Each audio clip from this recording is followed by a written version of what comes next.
Welcome back to another episode of Get Sculpted. I'm Jordana here with Tiana and Marilyn, and we have got a great episode for you today. Let me set the scene a little here for you before we do, because we've heard it time and time again. A lot of women want to have a flatter stomach, not just for a moment in time, but for all year round. And so picture this for a moment, if you will. If you're doing all the workouts, you're watching what you eat, you're not skipping the gym, and yet every single morning you look in the mirror and your belly's still the thing that you just can't figure out. You've done crunches, you've cut the carbs, maybe you're even worn one of those silly waist trainers, and nothing has given you that flat, tight stomach that you're working so hard for. You're putting in the effort. It's one of the most common frustrations that women have when they reach out to us, and today we're diving into the depths of this conversation. Here is what nobody's telling you. A flat stomach all year round is not about doing more, because you're already doing so much.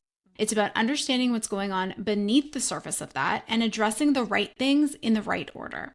And so today we're breaking down the 5 keys to a flat stomach year round. And I promise you, by the end of this episode, you are going to look at your belly completely differently. So the 5 keys that we're going to be covering today are, 1, body fat; 2, your deep core muscles; 3, why you need more muscle; 4, your posture; and the 5th one is going to be about digestion. So girls, are you ready for this?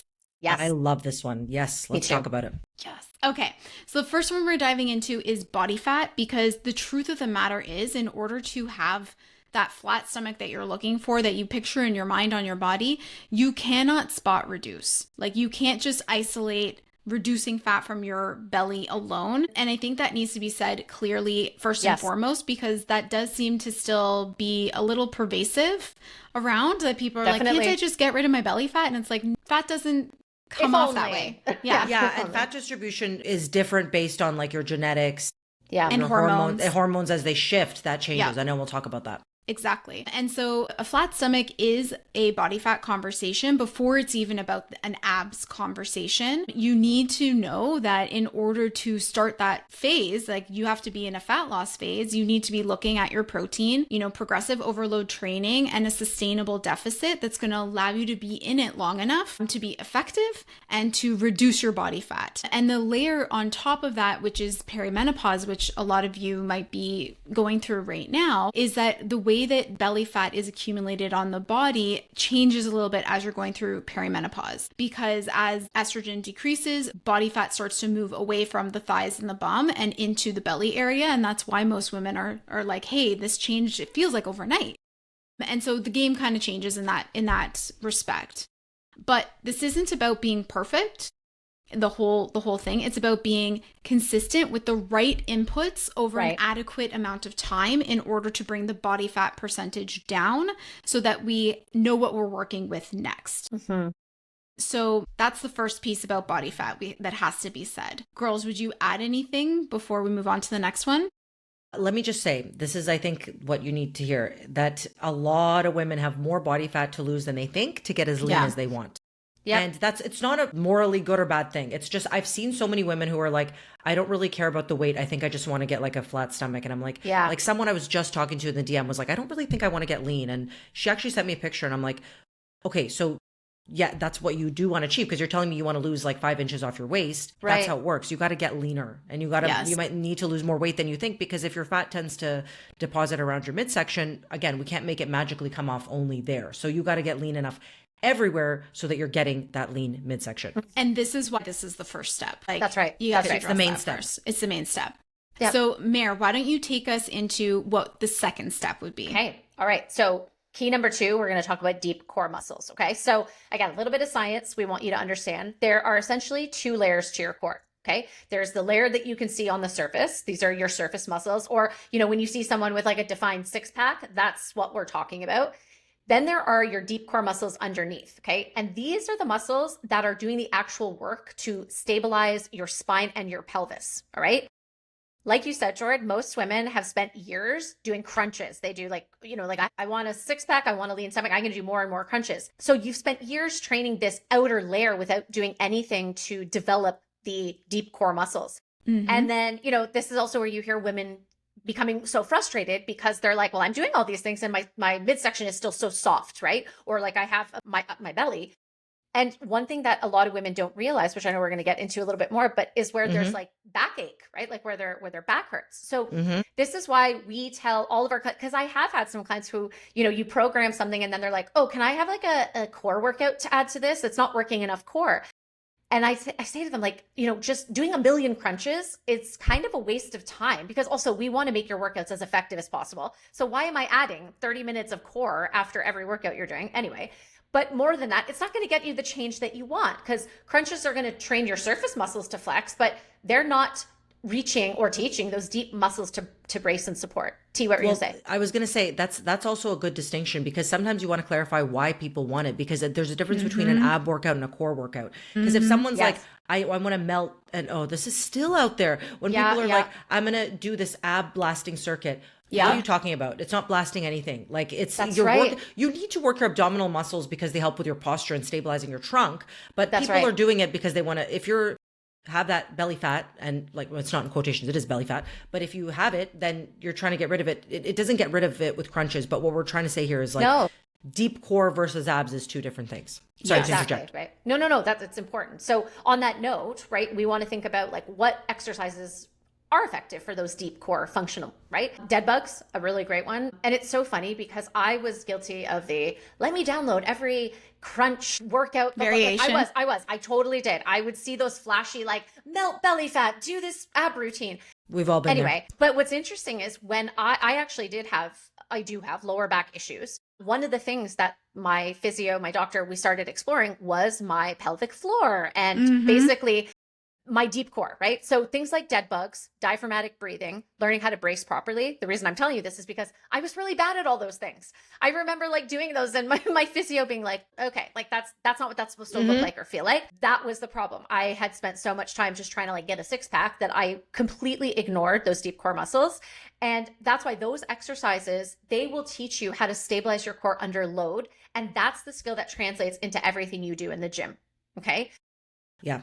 Go ahead. No, I was going to say, this is what we do with our clients, by the way, is like, this is your core works as a system. So I think even, I will say a lot of the time, like physios, and not that I'm painting them all with the same brush, but it's like, you go and you work one system and it's like pelvic floor, or it's like, just do these rehab things. It's like, well, everything works together. Right? That's how your core turns on and braces for like your lifts, your daily movement. Or sometimes it's like, oh, I do this pelvic floor physio in the container of my physio's office and I'm doing these breathing, but what about when I'm doing my squats? So like what we do is bridge that for our clients. That's right. And that's actually a good point, because that's what I was not doing. It was not translating. So that was part of my own journey. And, you know, this kind of leads to this next point, which is, you know, when someone has a weak, deep core, they almost never relate it back and connect it to things they're experiencing, like the belly fat, or like I said, chronic lower back pain, right? That their posture's off. So working the deep core muscles, it is foundational work. Like you should absolutely be doing it. And once you do, like I did, you see how things change, not just visually, but also how you move, how you lift, how you stand. And for me, it was the pain. Like I was pain-free for the first time in I don't even know how long. The deep core was what changed everything for me, you know? Yeah. Okay. Now we'll talk about the third key, which kind of springs from this, but it's more muscle, which we love talking about. This is one of our favorite topics, but building more muscle is one of the most powerful things you can do if you want a flat defined midsection. Okay. So we've talked about fat, like the body fat. We've talked about the deep core muscles. This is that next piece. So if you think about your muscles as a metabolic engine, okay, the more lean muscle you carry, the more calories your body burns at rest, even when you're doing absolutely nothing. Now, we don't encourage you to do absolutely nothing, but think about it. Your body is now primed to work for you, right? Your body, that's what I tell my clients, like you've now primed yourself. So you're still going to do all the things, but when you're not, your body is thriving and working for you. Your body's burning more because you've built more muscle to maintain. All right. So there's also a visual effect of building muscle, right? Muscle creates shape. It gives your midsection a tighter, flatter, more defined appearance. And the cool thing is this can happen even before significant weight loss happens. So we have a lot of women saying to us like, wow, my body's changing. My clothes are fitting differently. It's not necessarily translated yet on the scale or as much as they thought it would, but the body recomposition is there. Now, a really important thing to remember is that, and we've talked about this many times, it's so worth repeating, your muscle mass decreases as you age, especially if you're a woman over 35, 40, you're losing muscle every year. if you are not actively training to keep it. That's not like an anomaly. That is every single woman.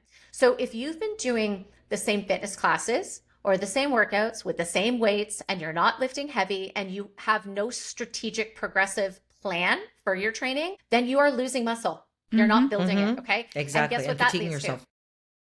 And that leads to a softer look and feel in your midsection, okay? And one last thing I will say is that there is this fear, we hear it time and time again about like, oh, I can't lift heavy because I'm going to get bulky. And I can't believe that we still are having this conversation, but let's have it anyway. You're not going to get bulky. Okay, that bulk is not going to come from the muscle you're building. Building visible, functional muscle takes consistent work, intentional work, not over weeks or months. Like we're talking years. T, I love when you post, you do this pretty regularly. You show your physique from like 3-4 years ago to now, and you were active back then, but the development is like staggering because women will come and think that that's something they can achieve in like maybe a couple months. And you're like, I hate to break it to you, but that's not the case. That's or without intention. Absolutely. Yeah, exactly. So that's why we want you to understand it's not going to happen in weeks. It's not going to happen in months. And it's certainly not going to happen if you're lifting like the same 10-pound dumbbells. We celebrate you moving your body and working out, but there is a difference between working out and training with intention, which is what we need for this type of change. Okay. But we get it. Like a lot of women, they do get stuck because they're working on losing body fat. They're trying to build muscle. They might even know that deep core matters, but they're doing things in isolation, T, like you said, without any structure, without any progressive plan. And so what we do and what we pride ourselves on is looking at the full picture. Okay. We assess where you're at. We figure out what's missing for you and we help build your plan around that.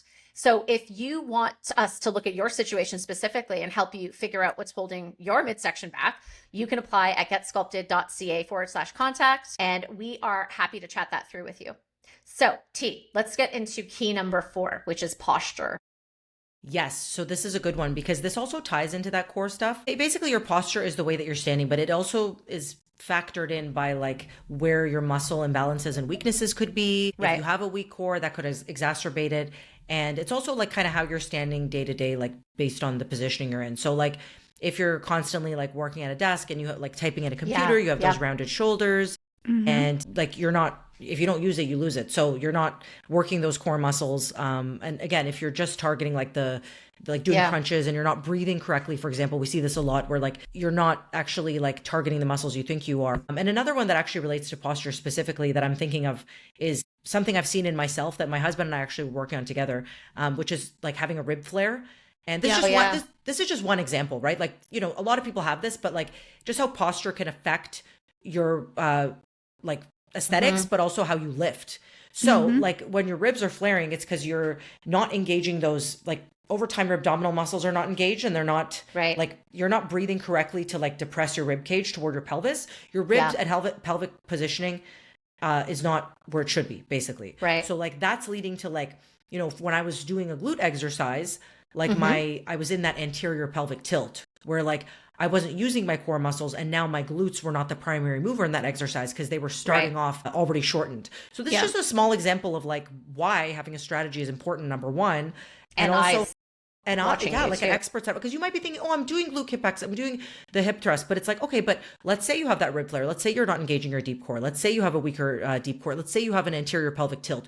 You might not be seeing that and you're doing all the right things, but you're building on that poor foundation. So, yeah, sorry, I was gonna add, like you see it massively with like newer moms, especially with the pelvic tilt. Yes, like they're holding the babies, they're like moving their bodies in certain angles, like their posture really shifts, and as a result, they're like literally pushing their bellies forward, and that just becomes the way that they stand. And it's so incredible watching like the progress pictures over time. Watching their body. Like their body shifts from being pushed forward and like that arch in the back literally correct itself over time with just how the program is structured for them. And it's pretty amazing because they're like, oh, I've never had such a flat belly before. And it's like, yeah, you've also never had such great posture before. Right. And they're correlated in this case, right? Because you're correcting elements of the posture over time. Yes. You're really going to see how that shifts in terms of like where your focus is, but our focus is actually in another area. And when we're programming for you. Exactly. That's a great point. In that case, Jordan, it's also like the the way that they're training that's now correcting that imbalance. Exactly. But also they're more mindful of their body in space, like the body awareness. So they're standing different. So it's all hand in hand. So that's what we mean by posture. It's a combination of different things. And I know our movement specialist, Francesca, she says this as well. It's like the goal, there's no such thing as like a perfect posture. It's just like realizing your gaps and making improvements. That's right. Or like, you know, posture, or more so, I guess, like muscle imbalance. Yeah. Things are never going to be perfect, but when you become more aware, you can create more balance with your strategy. Exactly. Yeah. Okay, the next key, number 5, is digestion. So we just did an episode on this. Go back and listen to it. Poop and how important it is. But specifically, like when it comes to having that flat stomach. So we were talking about this in that episode, specifically with Mara and I, but even when I was like skinny, it was also the body composition and the posture. But my digestion was so poor that like, you know, it would look like I was like, had a little like pregnant belly, but like I was barely eating. It was just air trapped. And also like when I've had tendencies of like under eating, I was addicted to gum, which created all this air in my stomach. And, you know, it's just, the flat stomach was not happening. And it was not due to body fat by far, but it could be a massive difference from the morning to the night. Oh my gosh, yeah. Right? Like food wasn't getting digested, and it's not fat. And it's funny because I remember at the time I'd be like, at least it's not body fat. And then I'm like, how am I reasoning that? Because it doesn't look good or feel good. So like, anyway, it was just my kind of skewed view. But you want a flat stomach. You don't want just low.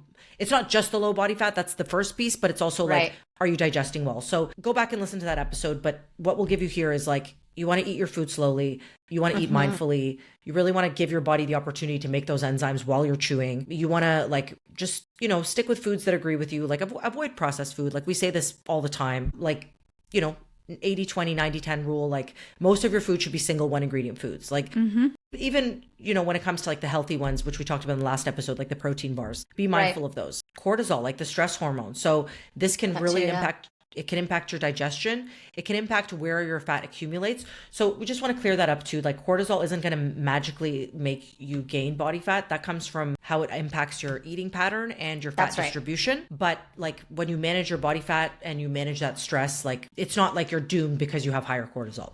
Right. So the main things that make a difference: hydration, fiber, slowing down, and really focusing on your nervous system to make sure that you're digesting that food that you're eating. So remember, this is the kind of thing that looks different for each woman. And as you might be able to tell, the strategy is unique to you. So we have our big pillars, we have the roadmap that we come back to. But if you want to map out like what your roadmap should be and have that discussion and get that support, go to getsculpted.ca/contact, chat with us, apply now, and we'll see if we can help. All right. So I have a little rapid fire for you guys to finish it off. Are you ready? All right. What is one thing women do that you think is helping, that they think is helping their belly, but is actually working against them? I think when we mentioned the crunches, I was just going to say that. Yeah, I think that's the one thing that comes to my mind for sure. Yeah, I was going to say the same thing. For why we covered it. Yeah. One more. What is the one non-negotiable you personally do to keep your core strong and your stomach feeling and looking its best? Okay. For me, I'm going to have to pick 2. Sorry. But one is the deep core activation. I already explained that. Yes. I was not training it, using it. Like, honestly, that has been a game changer. And of course, consistent, heavy strength training to build muscle, right? So those in combination, I'm keeping my deep core firing the way it should. And then I'm properly building muscle. So that's creating the shape I want. Yeah, for me, it was actually getting into my pelvic physio, because addressing that with the deep core muscles and working that naturally into my programming has been a game changer for me. And then the second one was really nutritional, and, you know, increasing the quality of the food choices over time has made a massive big change difference. Yeah. Yeah, that's a good one. I want to add one too. For me, it's been definitely prioritizing sleep and stress management, not just saying it, but actually doing it. Like even giving myself permission, like over the long weekend, I didn't set my alarm for 2 days, and your stomach is always the flattest when you're sleeping properly. Yeah. And the downtime is just as important, if not more, than the training. So true. Yep. All right, George, take us home. Okay, so before I let you go, let's bring this all home so that you have a nice little summary wrapped up in a bow. The 5 keys to a flat stomach all year round. This is what we've covered today. The first is body fat is the foundation. You cannot spot reduce. You cannot out-train a nutrition problem. So getting your body fat moving in the right direction is where this whole thing starts.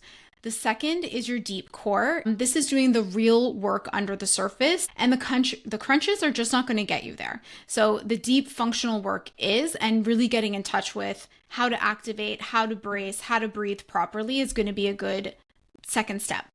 The third is that the muscle creates the shape that you want. So it boosts your metabolism, and it's the thing that keeps your midsection looking tight and defined all year round. And when you're building out muscle, you're also keeping in mind the full body. And so you can create, more of that hourglass shape when you have a stronger back that might look bigger, your waist will appear smaller. And so all of that is what goes into play when we're thinking about muscle. The fourth is posture. We're very passionate about that one. It's a variable that most women completely ignore. We're sitting like hunched over, You're driving, you're doing all the things, carrying so many things. And, when you stand tall, you align your pelvis, you engage your core, you would be shocked to see how your whole body shifts, but how your belly shifts as well along with that without losing a single pound. And then the last one is digestion. And this is where it all comes together or it all falls apart. Things like hydration, fiber, eating more slowly, chewing your food thoroughly, and managing your stress are not bonus steps. They're literally a key element of the overall system, keeping everything at play. So if you have been working on all 5 of these on your own and you still feel like something is missing, this is what we're here for. We can look at the full picture, we can zoom out and then zoom into each one of these things to figure out what the missing piece is for you and then build an adjusted plan around that. And so if you're ready to stop all the guessing and start getting the results you're really looking for, come work with us at Get Sculpted, and you can apply in the show notes below at getsculpted.ca/contact. We would love to welcome you into our incredible community. And if this episode hit home for you today, share it with a woman in your life who needs to hear it. Forward it to your friend, your sister, your colleague who has been struggling with this for years. You probably know about it because you've had those like one-on-one conversations. That is how we grow this community, and that is how we change the conversation around what it really takes to feel incredible in your body as we age. So thank you guys so much for being here. Thanks, Merit T, and we will see you guys next week. See you next week.